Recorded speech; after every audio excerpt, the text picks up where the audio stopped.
Dios los bendiga, hermanos. Bienvenidos a Leamos la Biblia en un año. Seguimos la lectura en la Biblia cronológica y vamos a leer las páginas de la 1319 a la 1322. Y empezamos con una nota del editor. Dice así: la primera carta a los Corintios. Al parecer Pablo ha enviado una carta a la iglesia en Corinto a través de Timoteo, quien pasará por Corinto en su camino a Macedonia. En una segunda carta escrita tal vez en el año 55 o 56 después de Cristo, Pablo menciona la carta anterior a los Corintios e indica que ha recibido una carta de respuesta de los Corintios, que llegó a Éfeso por medio de un grupo que incluía a Estéfanas, Fortunato y a Caipo. Si bien se desconoce el contenido de la primera carta de Pablo, la respuesta escrita de que Pablo recibió de los Corintios evidentemente planteaba preguntas específicas respecto del matrimonio y la soltería, de los alimentos sacrificados a los ídolos y de los dones espirituales y de determinadas contribuciones especiales que los corintios estaban realizando. Pablo responde a estas preguntas en su segunda carta, tradicionalmente llamada Primera Corintios, y expresa su preocupación por las divisiones entre los corintios, de las cuales ha sido informado por miembros de la familia de Cloé. Adicionalmente, Pablo aborda algunos de los problemas particulares que los cristianos están enfrentando en la ciudad pagana de Corinto, incluso asuntos pertenecientes a la moralidad sexual, a la modestia y al tema de comulgar con paganos. Veamos lo que nos dice la palabra. 1 Corintios 1, del 1 al 17. Pablo, llamado a ser apóstol de Jesucristo por la voluntad de Dios, y el hermano Sóstenes, a la iglesia de Dios que está en Corinto, a los santificados en Cristo Jesús, llamados a ser santos con todos los que en cualquier lugar invocan el nombre de nuestro Señor Jesucristo, Señor de todos ellos y nuestro. Gracia y paz a vosotros de Dios nuestro Padre y del Señor Jesucristo. Gracias doy a mi Dios siempre por vosotros, por la gracia de Dios que os fue dada en Cristo Jesús, porque todas las cosas fuisteis enriquecidos en Él, en toda palabra y en toda ciencia, así como el testimonio acerca de Cristo ha sido confirmado en vosotros, de tal manera que nada os falta en ningún don, esperando la manifestación de nuestro Señor Jesucristo, el cual también os confirmará hasta el fin, para que seáis irreprensibles en el día de nuestro Señor Jesucristo. Fiel es Dios, por el cual fuisteis llamados a la comunión con su Hijo Jesucristo nuestro Señor. Os ruego pues, hermanos, por el nombre de nuestro Señor Jesucristo, que habléis todos una misma cosa, que no haya en vosotros divisiones, sino que estéis perfectamente unidos en una misma mente y en un mismo parecer, porque he sido informado acerca de vosotros, hermanos míos, por los de Cloé, que hay entre vosotros contiendas. Quiero decir que cada uno de vosotros dice: yo soy de Pablo, yo de Apolos, yo de Cefas, yo de Cristo. ¿Acaso está dividido Cristo? ¿Fue crucificado Pablo por vosotros o fuisteis bautizados en el nombre de Pablo? Doy gracias a Dios que a ninguno de vosotros he bautizado sino a Crispo y a Gayo, para que ninguno diga que fuisteis bautizados en mi nombre. También bauticé a la familia de Estéfanas, de los demás no sé si he bautizado a algún otro, pero no me envió Cristo a bautizar, sino a predicar el evangelio, no con sabiduría de palabras, para que no haga vana la cruz de Cristo. 1 Corintios 1, 18 al 31. Porque la palabra de la cruz es locura a los que se pierden, pero a los que se salvan, esto es a nosotros, es poder de Dios, pues está escrito: destruiré la sabiduría de los sabios y desecharé el entendimiento de los entendidos. ¿Dónde está el sabio? ¿Dónde está el escriba? ¿Dónde está el disputador de este siglo? ¿No ha enloquecido Dios la sabiduría del mundo? Pues ya que la sabiduría de Dios, el mundo no conoció a Dios mediante la sabiduría, agradó a Dios salvar a los creyentes por la locura de la predicación. Porque los judíos piden señales y los griegos buscan sabiduría, pero nosotros predicamos a Cristo crucificado, para los judíos ciertamente tropezadero y para los gentiles locura, mas para los llamados, así judíos como griegos, Cristo es poder de Dios y sabiduría de Dios. Porque lo insensato de Dios es más sabio que los hombres, y lo débil de Dios es más fuerte que los hombres. Pues mirad, hermanos, vuestra vocación, que no sois muchos sabios según la carne, ni muchos poderosos, ni muchos nobles, sino que lo necio del mundo escogió Dios para avergonzar a los sabios, y lo débil del mundo escogió Dios para avergonzar a lo fuerte, a lo vil del mundo, y lo menospreciado escogió Dios, y lo que no es, para deshacer lo que es, a fin de que nadie se jacte en su presencia. mas por él estáis vosotros en Cristo Jesús, el cual nos ha sido hecho por Dios sabiduría, justificación, santificación y redención, para que, como está escrito, el que se gloría, gloríese en el Señor. 1 Corintios 2, del 1 al 13. Así que, hermanos, cuando fui a vosotros para anunciaros el testimonio de Dios, no fui con excelencia de palabras o de sabiduría, pues me propuse no saber nada entre vosotros cosa alguna, sino a Jesucristo y a este crucificado.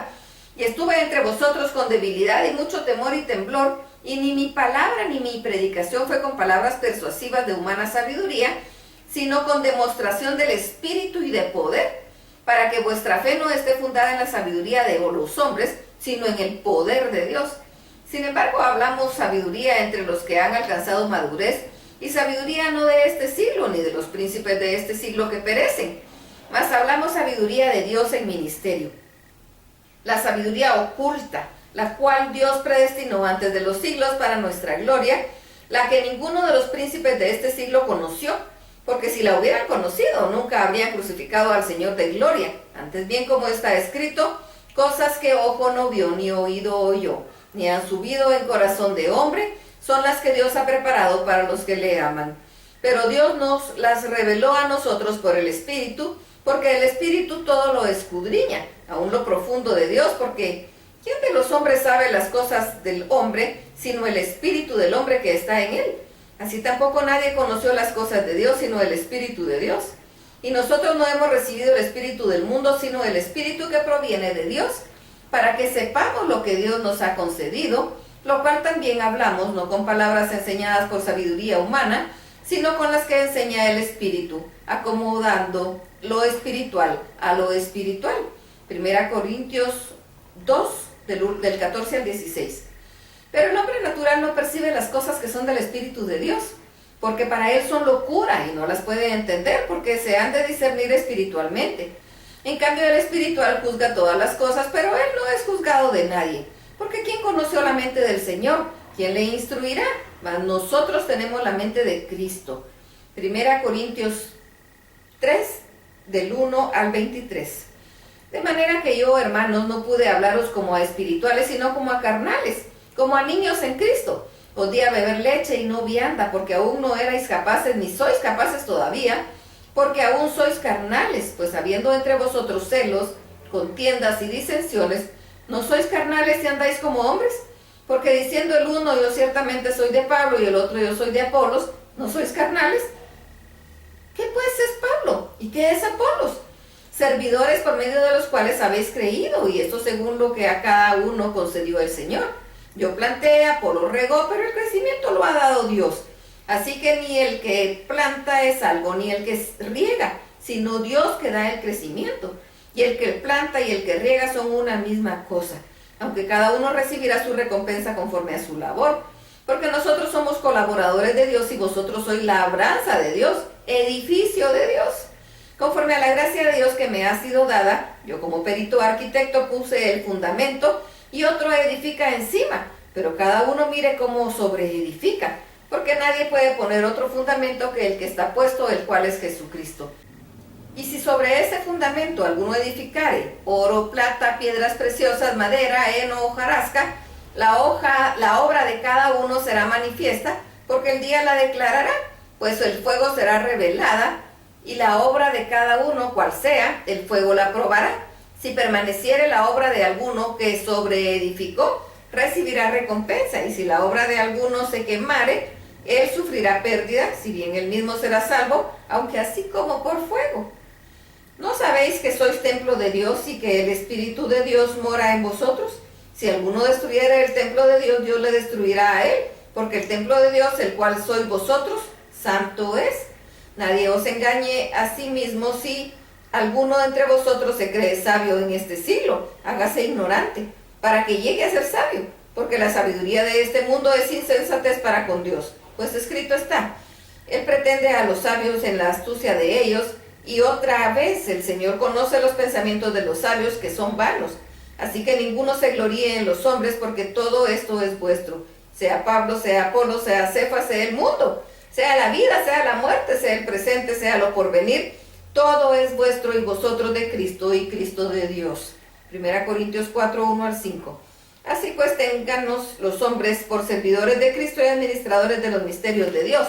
Ahora bien, se requiere de los administradores que cada uno sea hallado fiel. Yo en muy poco tengo de ser juzgado por vosotros o por tribunal humano, y ni aun yo me juzgo a mí mismo, porque aunque en nada tengo mala conciencia, no por eso soy justificado, pero el que me juzga es el Señor.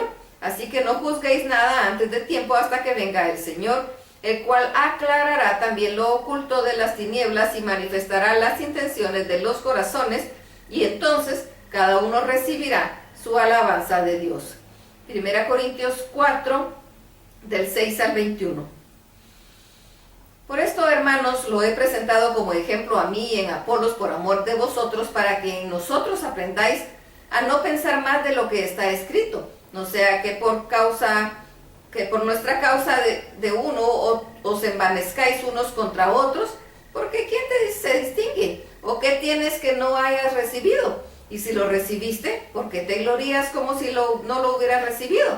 Ya estáis saciados, ya estáis ricos, sin nosotros reinas, y ojalá reinases para que nosotros reinásemos también juntamente con vosotros. Porque según pienso, Dios nos ha exhibido a nosotros los apóstoles como postreros, como a sentenciados a muerte, pues hemos llegado a hacer espectáculo al mundo, a los ángeles y a los hombres. Nosotros somos insensatos por amor de Cristo, mas vosotros prudentes en Cristo, nosotros débiles, mas vosotros fuertes, vosotros honorables, mas nosotros despreciados. Hasta esta hora padecemos hambre, tenemos sed, estamos desnudos, somos abofeteados y no tenemos morada fija. Nos fatigamos trabajando con nuestras propias manos, nos maldicen y bendecimos, padecemos persecución y la soportamos. Nos difaman y rogamos, hemos venido a ser hasta ahora como la escoria del mundo, el desecho de todos. No escribo esto para avergonzaros, sino para amonestaros como a hijos míos amados, porque aunque tengáis 10,000 años en Cristo, no tendréis muchos padres, pues en Cristo Jesús yo os engendré por medio del Evangelio. Por tanto, os ruego que me imitéis. Por esto mismo os he enviado a Timoteo, que es mi hijo amado y fiel en el Señor, el cual os recordará mi proceder en Cristo, de la manera que enseño en otras partes y a todas las iglesias, mas algunos están envanecidos como si yo nunca hubiese de ir a vosotros. Pero iré pronto a vosotros, si el Señor quiere, y conoceré no las palabras, sino el poder de lo que andan envanecidos. Porque el reino de Dios no consiste en palabras, sino en poder. ¿Qué queréis? ¿Iré a vosotros con vara o con amor y espíritu de mansedumbre? Hasta aquí la lectura. Dios los bendiga.